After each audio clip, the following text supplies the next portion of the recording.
All right, so we've got this stack of machine learning papers and notes here. It's pretty amazing how this field just pulls in ideas from everywhere. Stats, AI, even philosophy. Oh, yeah. And the evolution of machine learning has been just fascinating. Right. So for this deep dive, let's really try to distill the core of machine learning, like the algorithms, how it tackles problems, and maybe some cool examples of what it can actually do. Sounds good. Well, early researchers really wrestled with this basic question. How can machines, how can they learn general concepts from specific examples? Yeah. That's a great place to start. It's like teaching a computer to, I don't know, recognize a bird just by showing it pictures of different birds, right? How does it actually figure that out? Right. One way to think about this is through the classic enjoy sport example. Mm-hmm. Imagine, you're building a system to predict if someone will enjoy, say, playing a sport Mm-hmm. based on weather, temperature, wind, things like that. Okay, yeah. So you feed the machine examples like sunny, warm, normal wind, and you tell it whether someone enjoyed the sport under those conditions. Exactly. And the machine is trying to figure out a rule, or really a hypothesis that uh, accurately predicts if someone will enjoy the sport given those conditions. Gotcha. So it's like the machine is searching for this hidden rule that explains the data. Right, and that's where algorithms like FindES come in. It starts with a very specific hypothesis, and then it gradually generalizes it as it sees more and more positive examples. So instead of just saying you'll only enjoy the sport if it's sunny, warm, and there's a normal wind, it might learn that just sunny is good enough. Yeah, and you can think of this as a more general than relationship between hypotheses. Sunny is considered more general because it covers more situations than sunny and warm. This is kind of like that game, 20 questions. You start with really specific questions, and then as you get more clues, you get more general. That's a good analogy. Yeah. But then the question is, what happens when there are multiple hypotheses that seem to fit the data? How does the machine choose? Right. Yeah. That's a good point. Well, the candidate elimination algorithm deals with this by keeping track of all the hypotheses that are consistent with the data. This is called the version space. So instead of just picking one best hypothesis right away, it keeps track of all the plausible ones and sort of refines them as it learns more. Exactly. As the machine sees more examples, this version space shrinks, which means it's getting more and more certain about the target concept. That's pretty clever. But I mean, there could be a ton of potential hypotheses, especially with really complex problems. How does the machine even deal with that? Well, it comes down to something called inductive bias. Yeah. Every learning algorithm makes assumptions about the kind of concept it's trying to learn. Okay, so it's not totally unbiased. It has some built-in assumptions. Right. A common bias is to prefer simpler hypotheses over more complex ones. This is often called Occam's razor. Ah, the good old simplest explanation is usually the best idea. Exactly. If two hypotheses explain the data equally well, the algorithm is going to pick the simpler one. Now, let's move from these general principles to a specific technique. Decision trees. They're easy to understand, kind of like flowcharts, but they can be really powerful. Yeah. Decision trees. I've always liked those. They kind of resemble how we make decisions in real life, like if this, then that. But how does a machine actually learn a decision tree from data? One common algorithm is ID3. Imagine it's like the algorithm is playing a strategic game of 20 questions with the data. Okay, so it's asking questions to figure things out. Right. At each step, it chooses the attribute that best splits the data into, more organized groups, like asking the most useful question to quickly narrow things down. Got it. So it's trying to divide the data in a way that makes it easier to classify. But how does it decide which attribute is the best for splitting the data? It uses something called information gain, which relies on this measure of impurity called entropy. Entropy. Isn't that a physics term? What does it have to do with decision trees? You're right, it is. Entropy is basically a measure of disorder or randomness. Wow. In decision trees, it tells us how mixed up our data is. Like a data set with all positive examples or all negative examples would have low entropy. It's very pure. Okay, I see. So a mixed data set with both positive and negative examples would have a higher entropy. Right. And information gain basically tells us how much an attribute reduces that entropy. So the algorithm uses that to pick the attribute that makes the most effective split. So ID3 keeps splitting the data, creating these branches in the tree until it gets to these leaf nodes where the data is really pure, ideally all positive or all negative examples, right? Exactly. But there's a potential problem here called overfitting. Sometimes the tree gets too specific to the training data, like it's memorizing the answers to a test instead of actually understanding the concepts. So it might do great on the training data, but then fail miserably when it sees new data it's never seen before. Exactly. To prevent that, we use techniques called pruning. It's like trimming back the branches of the tree that don't really contribute much to the overall accuracy. Makes sense. It's like finding the right level of detail for a map. You don't want too much detail because then it becomes cluttered and hard to use in a new city. That's a great analogy. Now, are you ready to move into the world of artificial neural networks?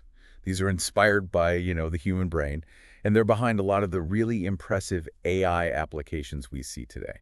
Absolutely. Neural networks, those are fascinating. And the things they can do, it's like limitless, right? Self-driving cars, facial recognition, all sorts of stuff. Where do we even begin with those? Well, let's start with the simplest unit, the perceptron.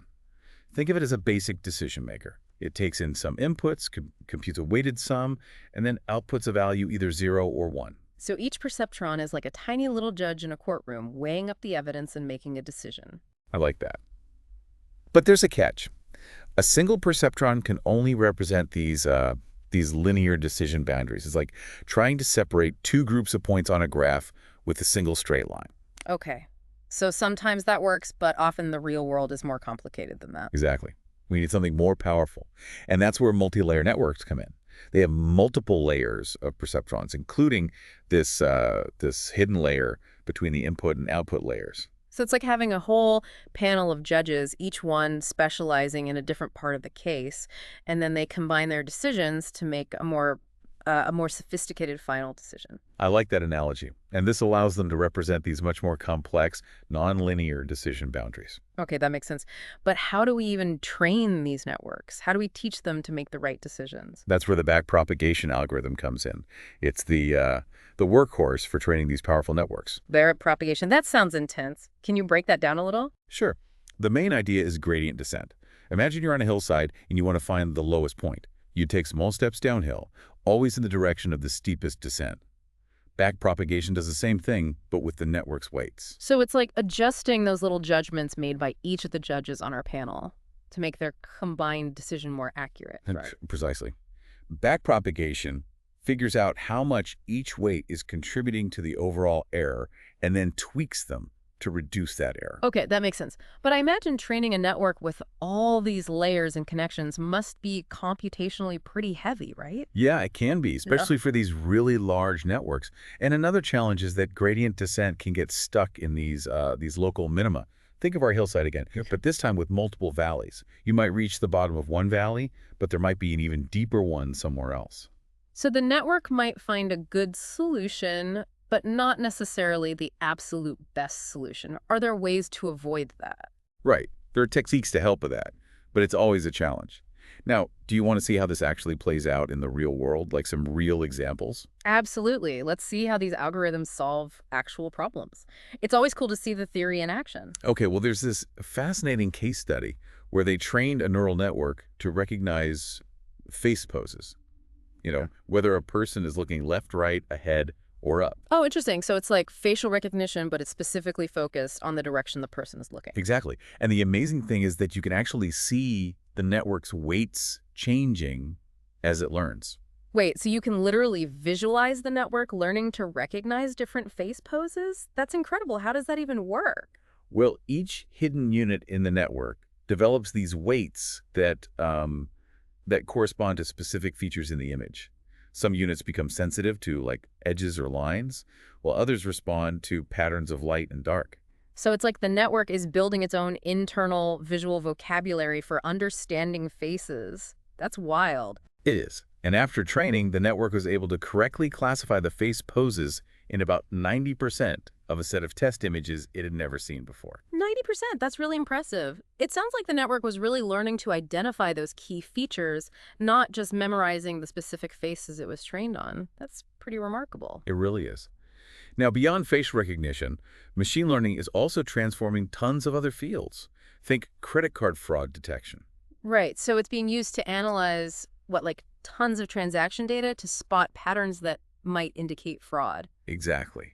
These algorithms can learn to distinguish between legitimate and fraudulent transactions. which is a huge help for both consumers and businesses. Yeah, that's pretty important these days. It's like having a detective constantly monitoring your credit card looking for anything suspicious. Exactly. And then there's autonomous vehicles. Self-driving cars, that's definitely a hot topic. How does machine learning fit into that? It's crucial for helping those vehicles perceive their surroundings, make decisions, and navigate safely. Algorithms are trained on huge data sets of driving scenarios, so they can learn to recognize objects like pedestrians and other cars, interpret traffic signals, and even anticipate what other drivers might do. It's like the cars are learning to see and think like human drivers, which is both amazing and a little bit scary, honestly. It's definitely a powerful technology with huge potential. And let's not forget about games. You mentioned TD Gammon earlier, which learned to play backgammon at an expert level. Right. Games are a great example of how machine learning can really push the boundaries of what's possible. So how did TD Gammon achieve that level of skill? Well, it uses a technique called temporal difference learning. It's a type of reinforcement learning, where the program learns by playing millions of games against itself and gradually getting better at evaluating different game positions. So it's basically developing its own intuition for the game through sheer experience. That's amazing. It is. And it actually reached a level of play comparable to top human players. Now, all of this brings us to a really important question. How do we know if a learning algorithm is actually any good? How do we evaluate its performance? That's a great point. We can't just assume that it's working well. We need some way to measure its accuracy, right? Exactly. We need to go beyond just, simple accuracy and look at things like estimating the hypothesis accuracy and using confidence intervals. Confidence intervals. Can you refresh my memory on those? Sure. Think about trying to estimate the average height of all students in a school. You could measure a sample of students and calculate their average height. Confidence intervals tell you the range where we think the true average height actually falls, with a certain level of confidence. So it's like saying we're 95% sure that the true average height of all students is somewhere between this height and that height, based on the sample we measured. Exactly. And in machine learning, we use confidence intervals to express how certain we are about our error estimates. Okay, so it's acknowledging that our measurements aren't perfect and that there's always some uncertainty when we're dealing with limited data. Right. And one way to address the problem of limited data is to use cross-validation. Instead of just splitting the data into a training set and a test set, we divide it into multiple folds. Then we train and test the algorithm multiple times, each time using a different fold for testing. So it's like giving the algorithm multiple practice tests to get a better sense of how well it's actually learning. Precisely. Now let's shift gears a bit and talk about Bayesian learning. This is an approach that explicitly uses prior knowledge in the learning process. Oh yeah, Bayesian learning. That one always seemed a bit mysterious to me. How is it different from the other approaches we've been discussing? Well, it doesn't start from scratch. Yeah. It's like saying, hey, we already know something about this problem, so let's use that knowledge to guide our learning. That makes sense. It's like a detective using their experience from past cases to help solve a new one, right? Exactly. Bayesian methods combine this prior knowledge, which is often represented as probabilities, with the data to calculate the probability of different hypotheses. So it's like a more informed way of learning. Can you give an example of a Bayesian learning algorithm? Sure. One of the most well-known is the naive Bayes classifier. It's really effective, especially in text classification, even though it relies on a simplified assumption. Text classification. So that's like trying to figure out what category a document or email belongs to based on its content. Exactly. Naive Bayes is often used to filter spam emails, categorize news articles, or analyze customer reviews. Okay, that makes sense. So how does it work? Does it look at the words in the document and try to guess the category based on how often those words appear? You got it. The naive Bayes classifier calculates the probability of a document belonging to a certain category based on the words it contains. The naive part comes from the assumption that the words in a document are conditionally independent given the category. Conditional independence. We've run into that term a few times now. What does it mean in this context? Well, it means that once we know the category of the document, the probability of seeing one word doesn't depend on what other words are there. So each word is like an independent piece of evidence, and the algorithm combines that evidence to figure out the overall probability of the document belonging to a certain category. Exactly. But you're right, this assumption of independence is often unrealistic. In reality, words in a document are often related and influence each other. Yeah, that makes sense. So it's a simplification, but it seems like it works surprisingly well in practice. It does. It's like a detective making a surprisingly accurate deduction based on seemingly unrelated clues. But if you want to be more precise and capture those relationships between words, you can use more complex Bayesian models, like Bayesian belief networks. Bayesian networks, you mentioned those earlier. What are those all about? They're like these graphical models that show all the probabilistic relationships between a bunch of variables. Think of them as detailed maps that illustrate how different variables are connected and how they influence each other. So instead of treating each word as independent, like in naive Bayes, a Bayesian network can actually represent those dependencies between words, right? Like Mhm.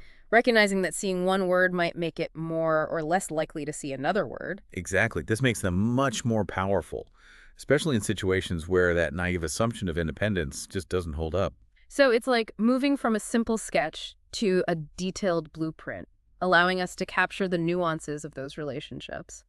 But I imagine working with these networks can get pretty complex, right? Yeah, they can be computationally challenging, especially when you've got a lot of variables and connections, but they're really valuable for understanding complex systems and making decisions in situations where there's a lot of uncertainty. That's really fascinating. It seems like there's always this trade-off between simplicity and accuracy. That's a great observation. And it's something to keep in mind as we delve deeper into the world of machine learning. This is already so much to take in. We've covered everything from like basic concept learning and decision trees to these really sophisticated techniques like neural networks and Bayesian learning. It's amazing to see how they all work together. It is. And we're just scratching the surface. I'm feeling a little overwhelmed, but also really excited about the potential of this technology. It really seems like it can transform the world. It definitely can. Yeah. But it's important to remember that machine learning isn't a magic solution to every problem. It has limitations, and we need to use it responsibly and ethically. That's a really important point. As these systems become more powerful, we need to make sure they're used for good and that we're aware of the potential risks. But before we dive into those ethical considerations, maybe we should take a quick break. Sounds good to me. All right, we'll be right back. Okay, so before the break, we were talking about the potential of machine learning and, the importance of using it responsibly. You mentioned some really interesting case studies, like real-world examples of how it's being used. Can we get into those now? Yeah, absolutely. Let's go back to that facial recognition study we touched on earlier, remember? The one where they trained a neural network to recognize face poses. Oh, right. That one was pretty cool. So how did that actually work? Like, how did they train the network to recognize those poses? Well, they used a neural network with just one hidden layer and trained it on a bunch of grayscale images of faces. Each input to the network was basically a grid of pixel values representing the grayscale image. Okay, so the network was getting this raw visual data as input. Right. And its job was to classify each face pose based on those pixel values. Hmm. Like, is the person looking left, right, ahead, or up? So for each image, it had to pick one of those four poses. Exactly. And what's really cool about this study is that they actually visualized the weights the network was learning during training. So you could actually see how the network was figuring out how to recognize the different poses. Wait, so you could literally see the network learning? That's incredible. What did they observe? Like, what was the network actually learning? Well, each hidden unit in the network developed these weights that corresponded to specific features in the image.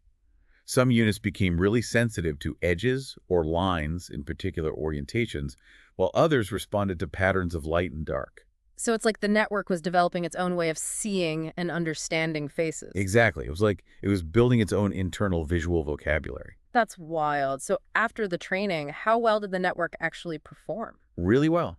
It achieved 90% accuracy on a whole set of images that it had never seen before. Wow. 90%. That's really impressive, especially considering it was tested on completely new images. That suggests it wasn't just memorizing the training data, but actually learning those underlying features that make a face look a certain way. Right. It's a great example of how neural networks can learn these complex patterns and then use them to generalize to new situations. Absolutely. Now, besides facial recognition, you mentioned earlier that machine learning is also being used in things like credit card fraud detection and autonomous driving. Can you tell us a bit more about those? Sure. For credit card fraud detection, machine learning algorithms are used to analyze tons of transaction data, looking for patterns that might signal fraudulent activity. They learn to tell the difference between normal transactions and potentially fraudulent ones. So it's like having this this superpowered detective constantly scrutinizing your credit card activity. Exactly. And it's a huge help for protecting both consumers and businesses. Then there's autonomous vehicles, which rely heavily on machine learning. Self-driving cars, right. Yeah. I can definitely see how machine learning would be important there. It's crucial for allowing those vehicles to perceive their surroundings, make decisions about what to do, and navigate safely. The algorithms are trained on massive amounts of driving data, so they learn to recognize objects on the road, like pedestrians and other vehicles. They can also interpret traffic signals and even predict what other drivers are going to do. So they're learning to see and react to the world kind of like a human driver. That's pretty incredible and a little bit unnerving, if I'm honest. It is a really powerful technology. And remember, TD Gammon, the program that learned to play backgammon, that's another fascinating example of machine learning in action. Right. That was a pretty impressive feat. How did it manage to become such a skilled backgammon player? Well, it used a technique called temporal difference learning, which is a form of reinforcement learning. Basically, the program learns by playing millions of games against itself. Okay, so it just plays and plays, and through all those games, it learns how to evaluate different board positions. Exactly. It figures out which positions are good and which ones are bad based on whether it wins or loses. It develops this kind of intuition about the game. That's so cool. It's almost like the program is developing its own strategic thinking abilities. In a way, it is. And what's really impressive is that TD Gammon actually got to a level where it could compete with some of the best human players. That's pretty wild. It really shows how far machine learning has come. Now, we've been talking a lot about these different algorithms, but how do we know if they're actually any good? How do we measure their performance? That's a really important question. We can't just assume they're working well. We need ways to assess their accuracy and make sure they're actually learning something useful. Right, so what are some of the ways we can do that? Well, one way is by estimating the hypothesis accuracy. That involves figuring out how well the model that the algorithm learned can predict the target function on new data that it hasn't seen before. So it's like giving the algorithm a test to see how well it learned the material. Exactly. And we also use confidence intervals, which basically tell us how certain we are about those error estimates. Right, because we're always working with a limited amount of data, so there's always some uncertainty, right? Right. Confidence intervals give us a range of values where we think the true error rate of the algorithm probably falls. Like, we might say we're 95% confident that the true error rate is between 2% and 5%, based on how well the algorithm performed on the test data. So it's like acknowledging that our measurements aren't perfect and giving a more realistic picture of how well the algorithm might actually perform. Exactly. And to address this issue of limited data, we often use techniques like cross-validation. Instead of splitting the data into just one training set and one test set, we divide it into multiple folds. Then we train and test the algorithm multiple times, each time using a different fold for testing. So it's like giving the algorithm a bunch of smaller tests, which gives us a more comprehensive assessment of its abilities. Precisely. This helps us get a more reliable measure of how well the algorithm is likely to perform on new data. Now, let's switch gears a bit and go back to Bayesian learning, which, as we said, uses prior knowledge to help guide the learning process. Oh yeah, Bayesian learning. That approach always seems so intuitive to me, like we're using what we already know to help us learn new things. Can you remind us how Bayesian learning is different from other machine learning approaches? Sure. Unlike other methods that just rely on the data, Bayesian learning explicitly incorporates prior knowledge, which is often expressed as probabilities. Think of it like this. It's like when a detective uses their experience from past cases to help them solve a new one. Yeah, I like that analogy. So it's using that background knowledge to make the learning process more efficient. Exactly. Bayesian methods take that prior knowledge, combine it with the new data, and then use that to calculate the probability of different hypotheses. It's like a more informed approach to learning. Do you have a good example of a Bayesian learning algorithm in action? Absolutely. One of the most commonly used ones is the naive Bayes classifier. It's surprisingly effective, especially for things like text classification, even though it's based on a fairly simplified assumption. Text classification, that's where we try to figure out what category a piece of text belongs to, right? Like whether an email is spam or not. Exactly. Naive Bayes is used all the time for things like filtering spam, categorizing news articles, or analyzing customer reviews. Okay, so it's looking at the words in the text and trying to predict what category it belongs to. How does it actually do that? Well, it basically calculates the probability of a document belonging to a certain category based on the words that are in it. The naive part of the name comes from the assumption that, given the category, the words in a document are all conditionally independent of each other. Right, conditional independence, we've talked about that before. So it's assuming that once we know the category of the document, the probability of seeing one word doesn't change even if we know about other words in the document. Exactly. So the algorithm treats each word as a separate piece of evidence and combines all of that evidence to figure out the overall probability of the document belonging to a particular category. Okay, so it's simplifying things a bit by assuming the words are independent. Yeah, and in reality, words in a document are often related to each other. But the interesting thing is that even with this simplification, naive Bayes often works remarkably well. That's pretty amazing. It's like the algorithm is able to cut through the noise and still find the signal. It is. It's like a detective drawing the right conclusions, even when the clues seem totally unrelated. But if you want to capture those relationships between words more accurately, you can use more complex models, like Bayesian belief networks. Bayesian networks, right. We touched on those a little earlier. Can you tell us more about how those work? Sure, Bayesian networks are graphical models that represent the probabilistic relationships between a set of variables. Think of them um, like detailed maps that show you how different variables are connected and how they influence each other. So instead of treating words as independent, like in naive Bayes, these networks can show how the presence of one word might affect the probability of seeing another word. Exactly. That ability to represent dependencies makes them a lot more expressive and allows them to make more informed predictions, especially when the naive assumption of independence just isn't realistic. It's like moving from a rough sketch to a detailed blueprint, right? We're capturing a lot more detail about how things are related. That's a great way to put it. But with all that detail comes complexity, and working with Bayesian networks can be computationally challenging, especially for large networks with lots of variables. So there's a trade-off, like we've been seeing. More power and accuracy often come with more complexity. You got it. But even with those challenges, Bayesian networks are a really powerful tool for understanding complex systems and making decisions when we don't have all the information. Now, before we move on, let's take a short break. When we come back, we'll dive back into reinforcement learning and explore some of the big philosophical questions that machine learning raises.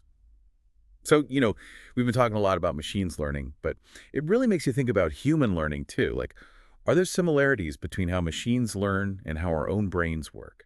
That's a fascinating question. I mean, we've barely scratched the surface of understanding the human brain. But yeah, it makes you wonder if there are parallels there. Well, think about how kids learn concepts. They observe the world, form these little hypotheses in their minds, and then, refine those based on feedback. It's all about exploration, generalization, and then refinement, kind of like what we see in a lot of machine learning algorithms. It's almost like kids are running their own internal learning algorithms as they try to figure out the world. Right. And just like those algorithms have biases, those preferences for certain types of hypotheses, well, our brains have biases too, shaped by evolution and our own experiences. That's a really interesting point. It makes you think about that whole nature versus nurture debate. How much of our learning is pre-programmed and how much is influenced by our environment? Maybe machine learning can actually shed some light on that. It could. By studying how machines learn things like recognizing objects or understanding language, we might be able to understand better how human infants develop those same abilities. So machine learning could actually help us unlock the secrets of human cognition. That's pretty cool. Yeah. But obviously, there are some pretty big differences between human and machine learning, right? Oh, absolutely. I mean, machine learning has come a long way, but machines still lack a lot of the qualities that make human learning so remarkable. Like, what are some of the key things that set human intelligence apart? Well, common sense, for one. Machines can be amazing at very specific tasks, like playing chess or recognizing faces. But they really struggle with things that seem easy for humans, like understanding the nuances of language or social interactions. They don't have the same kind of background knowledge or contextual understanding that we do. So they lack that flexibility and adaptability that we take for granted. Right. And another big difference is creativity and imagination. Humans can come up with brand new ideas, solve problems we've never seen before, and connect seemingly unrelated concepts. Machines just aren't there yet. It's like they're missing that spark of creativity that drives so much of human ingenuity. Exactly. And what about emotions and motivations? Those are huge factors in human learning. We learn best when we're curious, engaged, and driven by this, desire to understand the world. Machines don't have that intrinsic motivation. That's a good point. They learn because they're programmed to learn, not because they actually want to learn. Which leads to the big question. Can machines ever truly learn like humans? Can they develop consciousness, emotions, a sense of self? That's a question that's been debated for centuries. And it's one that we might not ever have a definitive answer to. But it's definitely worth thinking about as we continue to develop these increasingly sophisticated machines. It's a question that really gets at the heart of what it means to be human. So, as we wrap up our deep dive into machine learning, what are some of the key takeaways you'd like our listener to remember? Well, I think the biggest one is that machine learning is a truly transformative technology. It has this incredible potential to change so many aspects of our lives. I mean, think about personalized medicine, self-driving cars, intelligent assistants. We're already seeing its impact, and it's only going to get bigger. It's a field that often feels like magic, but it's really all based on math and algorithms. It's pretty remarkable. It is.